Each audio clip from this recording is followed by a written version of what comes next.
Şimdi bu toplu taşımayla geldi değil mi? Evet. Bütün ne korona neyin hepsini Kapıdan girdim, ilk an direkt girdim, elimi yıkadım, kolonyamı sürdüm, ondan sonra dezenfektan kremim var. Ondan bir dakika bir şey söyleyeceğim. Elini yıkadın 20 saniye. Kolonya sürdün, üstüne dezenfektan sürdün. Evet, böyle abi, yapacak bir şey yok. Adam aşırı tedbirli kanka, diyecek bir şey bulamadım. Kanka, Delirmiş. Metroya girerken kolonya döküyorum, çıkınca kolonya döküyorum. Ben bu cebimde kolonyayla dolaşıyorum. Evet abi. Neyse Allah sonumuzu hayır etsin. Selam, ben Uras. Arkadaşlar bugün biliyorsunuz artık koronavirüsü Covid-19 Türkiye'ye geldi. Allah hepimizin evinden barkından uzak tutsun o virüsü. Açıkçası benim babam doktor. Babam diyor ki yaza doğru hafifler. Zaten mesela bir zatürreye, bir gribe göre çok daha az öldürücülük durumu varmış. Özellikle yaşlılarda çok fazla etki gösteriyormuş. Yine de insan kanka bir korkuyor. Ürküyor. Yani bir böyle tedirgin oluyor. Vay herif baksana kanka. Utanmasa hani lava elini sokacak çıkaracak yani. Dün gece uyuyamadım. Uyuyamadın mı? Bazı semptomlar gösteriyor ya abi, nefes darlığı falan. Var mı Gece bende? Uzun uzun nefes aldım, alabiliyor muyum? Ben Sen? de kendimi kontrol ediyorum. Ben grip oldum zaten biliyorsun. Bir burun akıntısı falan filan. Neyse. Şimdi işte korona bulaşırken biliyorsunuz ağızdan, gözden, burundan bulaşıyor sıvıyla. Öksürmenin bile adabı var. Bunun bir sünneti vardır aslında. Kesin vardır. Onu bilsek iş çözülecek zaten de. Neyse. Eğer yanınızda mendil falan koruyucu bir şey yoksa böyle yapacaksınız. Sen gözünü kapatıp boşluğa öksürdün. Böyle yapıyor. Senin iş tarafı. Böyle yaptı abi herif. Neyse işte böyle öksürürsek, böyle öksürürsek, normal öksürürsek, maskenin üstünden öksürürsek karşı tarafa ne kadar virüs, bakteri gider onu benim güzel aletimle ölçeceğiz. Bu aletle. Hadi başlayalım. Evet Sekon, önce boş olarak bunu bir ölçmek istiyorum. Yani şu besi yeri bunun adı normalde. Bakteri kültürü için kullanılıyor. Biz onu farklı bir modelde şey yapacağız. Şunu da bir getirseniz arkama doğru bir gelsin. Evet. Geldi mi? İyi mi abi? Evet geldi. Önce bir boş olanı bir ölçelim bakalım. Sonra diyecekler abi onun boşunu ölçmedin. Haklı olarak ha Sekon? Evet bence de. Çıkarttık, ıslattık. Boşunu ölçüyoruz. İlk kez açıldı bu.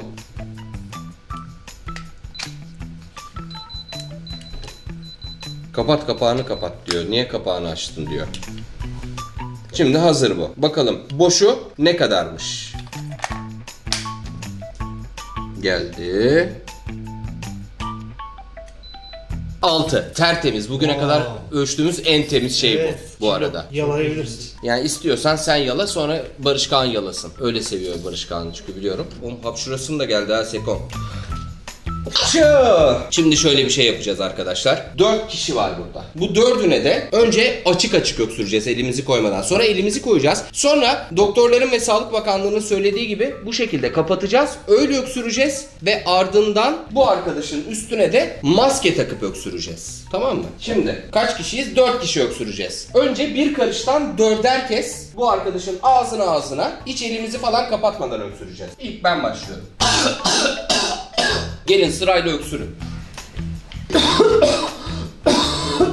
Musab galiba oraya biraz kustu. Böyle bir çıkartma olduğunu gördüm. Kamil hasta da. Ben de var Bir de bak devam etti öksürmeye. Ağzımı öksürdü o son geçişte. Sekti orada. Ben galiba bıraktım. Acaba hasta olacak biz hep beraber, bunu da merakla bekliyorum. Şimdi bunu kapattım. Şimdi sıra geldi. Bu neydi? Elimizi kapattık. O elle kapatma abi. Kapatıyorum Seko. Yani mutlaka el biraz da olsa açık kalıyor ister istemez. Şu aralardan kaçacaktır diye düşünüyorum. Gelin sırayla.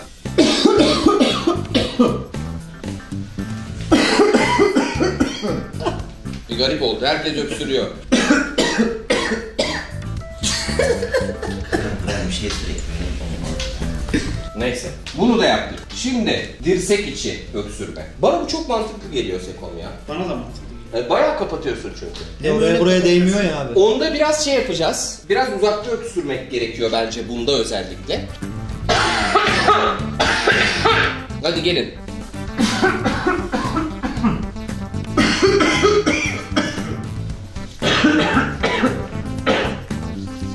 Kamil Kamil'le Barış sanki kapatamadı ağızlarını. Evet, Yani ben de fark bana. ettim onu. Koyuyorum. Ama sonuçta herkes aynı yapabilecek diye bir şey yok. Şimdi gelelim buna. Maskeyi takıyoruz. Kesin hasta. Yani birimiz hastaysak hemen hasta olacağız. Kim en çok hasta? Bunda sadece bir kişi yapalım. Çünkü o çok şey olur. Çok tedbirsizlik olur. Hepimizin bunun için öksürmesi. Hasta oluruz yani. Bence 16 kere falan öksürsün. Evet. Bolca öksürüyorum. Ben hastayım. Ve karşı tarafa bulaştıracak mıyım acaba bununla beraber? Çünkü doktorlar da, Sağlık Bakanlığı da, Dünya Sağlık Örgütü de hastaların maske takmasını özellikle söylüyor. Çünkü bu maskelerin bir ömrü var. Daha farklı hastalıklarla karşı karşıya kalabilir diyorlar insanlar. Biraz fazla öksüreceğim çünkü bunun için herkesin öksürmesini istemiyorum. Bütün hastalığı yaymayalım birbirimize.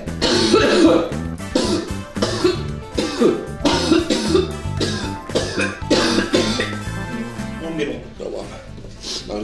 Nefesim bitti yani. Şimdi ölçmeye başlıyoruz. Burnum aktı hep ya. Kendimizi hasta ettik durup dururken. Böyle bir şey olur mu ya? Evet. Şimdi ilk olarak ağzımız açıkken öksürdüğümüz, 4 kişinin öksürdüğü abinin durumuna bakıyoruz. Bence bu abinin durumu hiç iç açıcı değil. Ne dersin Seko? Bana da durum vahim gibi geliyor. Özellikle Kamil ve Barış'ın öksürükleri sonrası bayağı bir sıkıntı yaşayacaktır. Şimdi. Bakalım kaç olacak?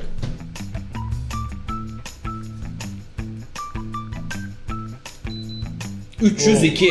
6'dan 302'ye çıkmış. Hanginizin olayı bu acaba? 302 çokmuş oğlum. Bir anda neredeyse sıfır değerden. Evet yani. Şimdi elimiz kapalı. Sadece 4 kişi. Ve hani böyle bir yüksek dozlu bir hastalığımız da yok. Bu elimizi kapatarak. Elimizi kapatarak yaptığımız bu da.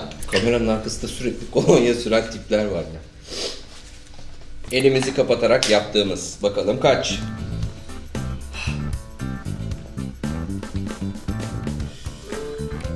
24. Yine 4 kat artmış. Şimdi kolumuzu kapatarak yaptığımız. Bu arada elini kapatmanın aslında başka zararları var abi. Ya bu elde mesela oraya buraya dokunursanız yani öksürdüğünüz elinizde asıl orada sıkıntı başlıyor. Her yere mikrobu Evet. bırakıyorsun. Aynen. Yani elin kirlenmesi iyice korkunç bir şey. Yani elle sakın kapatmayın. Şimdi dirsekle kapatma. Buna ben dahil kapatamadığımız oldu. Özellikle Barış'la Kamil biraz sanki şuradan kaçtı gibi. Ama normal hayatta bunlar olabilir. Yani. Çünkü anlık oluyor böyle. Evet. Yani biz hazırlandık da girdik. Evet, aynen. Öksürmeye. Bakalım. Dirsekle kapatma ne yapıyor? Yani öksürük böyleyse hapşırığı ben düşünemiyorum. Evet, hapşuruk zaten. 3. Sıfırından daha temiz. Yani evet yani hiç gitmemiş. Evet. Demek Yani. ki bunun kutusu Hiç- sıfırlarda falan da olacak. Evet aynen öyle. Hiç gitmemiş. Yani doğru bir tespitmiş gerçekten. Şimdi bu hasta insan maske takarsa karşısındakini hasta eder mi? Onu ölçüyoruz.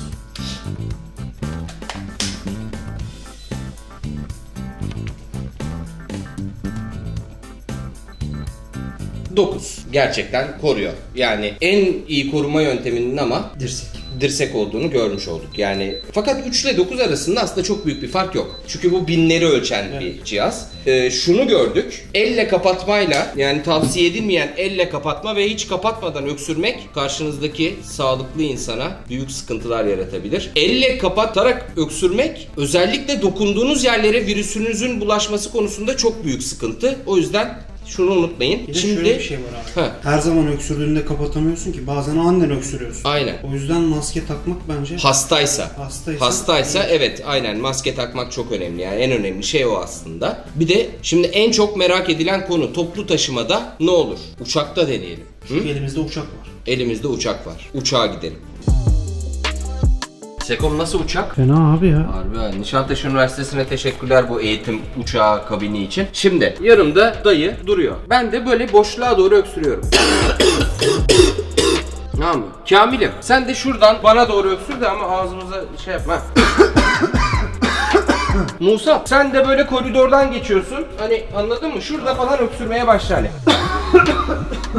Tamam. Şimdi biraz bekleyelim. Böyle bir durumda acaba ne kadar virüs veya bakteri bulaşır? Şimdi şöyle dayının düşsene kanka yanındaki adama böyle pamukla şey yapıyorsun. Ölçeceğim seni diye. Kavga çıkar değil mi? Kesin çıkar. Dayıyı ne kadar hasta edebiliyoruz acaba bu şekilde uçakta, toplu taşımada, kapalı ortam. Gerçi uçakların havalandırmaları çok iyi çalışır. Bir de şey de var. Mesela otobüste olsaydın o amcanın başında ayakta dikilenler olacaktı abi.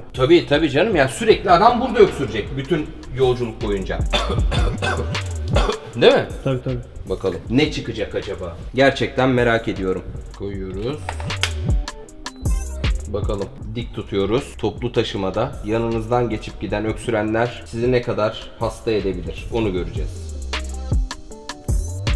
44. Kanka bir risk Direkt var. öksürmedik. Evet, risk var. Yani direkt öksürmedik tabii canım. Buralara öksürdük yani. Tabii. Ona rağmen sıkıntı. Çok garip. İşte arkadaşlar gördünüz. Yani gerçekten bütün bilim insanlarının söylediği gibi şu dirseğin iç kısmına öksürmek en doğru sonucu veriyor. Onun dışında elle öksürmek etrafa mikrobu dağıtmak adına çok kötü. Direkt ağzı kapatmadan öksürmek zaten hani sen hasta ol demek yani. Adama sen artık hasta ol demek. Yani bu ortamlarda, bu riskli ortamda, koronanın bolca gezindiği, hatta ülkemize bile geldiği ortamda en çok dikkat etmemiz gereken şey bu. Ama şunu sakın unutmayın. Bulaşıcı hastalıkların bulaşmasında %80-85 olasılık ellerin kirliliğiyle alakalı. Ellerinizi güzelce 20-30 saniye bastıra sabunla yıkayın. 80 derecelik alkollü kolonyalar kullanın ya da alkol bazlı dezenfektanlar kullanın. Ellerinizi sürekli temiz tutun. Hastaysanız maske takın ve dirseğinizin içine öksürün. Abone olmayı unutmayın kanalıma. Hoşçakalın.